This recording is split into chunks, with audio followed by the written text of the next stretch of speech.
Se pronostican lluvias hoy. Las temperaturas durante el día serán de aproximadamente. This is 2006 C230. We're going to change out the radio. First thing we're going to do is we're going to remove this, remove the ashtray, remove the air vent, then remove this switch panel. Should be screws holding on to it.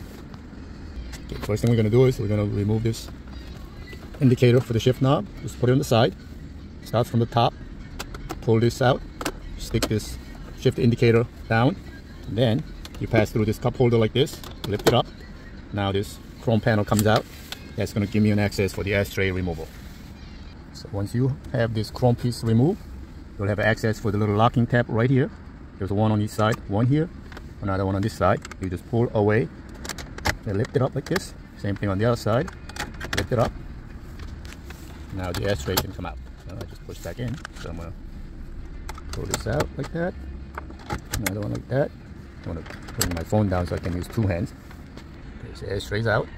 Once you have ashtray out, under this heater control, far end, there's a torque screws, one on each side. I'm going to take that out. And we're going to take this air vent out. To do that, it's a little tricky. I wish I have another hand.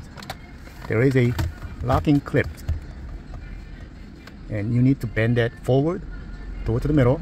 That'll give you an access for the screw underneath. I'm going to do that with my two hands. Then I'll explain to you what I'm doing. Okay, so once you push these side tabs, you need a flat screwdriver like this. You put this one in, and you pull away from the end towards the middle. There are two of them, one here, one there. You pull this way, you can push this one further up to this lid here. Because if you don't do that, it won't go up that far. See how this one stops? So once you push these side tabbies inward, it's going to go back up to this point. The reason that you want to do it is, if you look on the part of it, shine the flashlight, there is a torque screw all the way far back to the end. So I'm going to put a little arrow on my video. So it's basically right inside. To access that, you need to do this. Then push this one upward.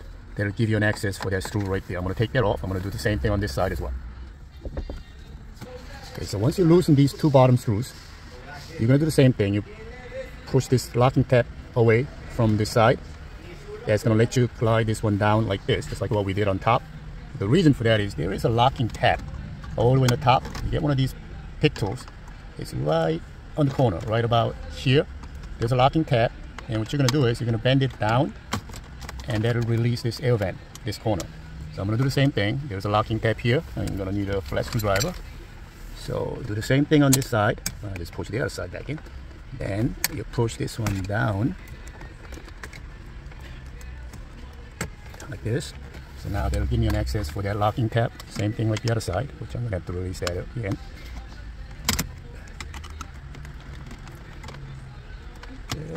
I wish somebody can shine the light for me. I'm going to put this one down so I can see it. So I use the pick tool, push that lever down on both sides. That'll release this air vent. I'm going to explain to you what I was doing. See these locking tabs right here? Basically what you're doing is you get one of these inward, and you're pushing this down to release this part. You're pushing it down. Same thing on the other side. So once you do this, this air vent comes out. Now that'll give me an access for these two screws up here. Shine the light here. The two screws on the very top. You'll see torque screws right there, and another one right here. So we'll remove that, and also remove these two right here. Same size screw, torque number 20. Remove this, and radio should come out by removing 4 screws. Okay, so I got 4 screws out, 2 on the top, 2 on the bottom.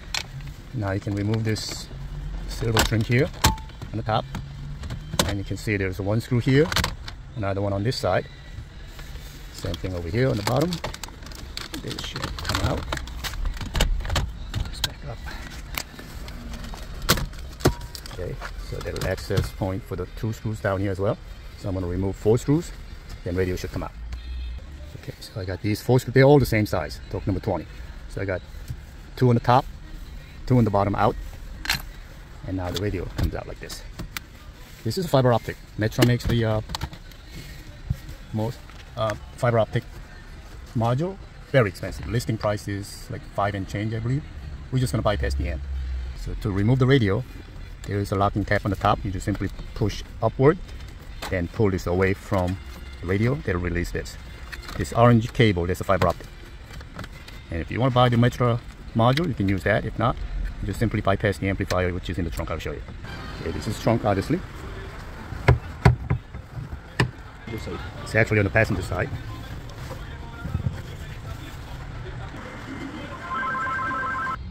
EI's website, it tells you all the wiring. Natural dash kit, the antenna adapter. These are the modules if you want to enable the factory amplifier. We're putting an Alpine ILX-W650. Natural kit comes with 2 side brackets with 4 screws. You put screws here, here, the other side obviously, and you're gonna mount it on the side. Put 2 screws here, 2 screws here. It's pretty simple. You just match the wires, and this particular unit required to have video bypass because it has one of those pulse, so you got to use one of these modules to create pulse. Match the colors. Whatever don't match, don't use it. In this case, this car do not have ignition, so you can grab the ignition wire from the lighter plug. That is the ignition. So you can grab this one, the gray and blue. That is the ignition wire. That's at the lighter plug.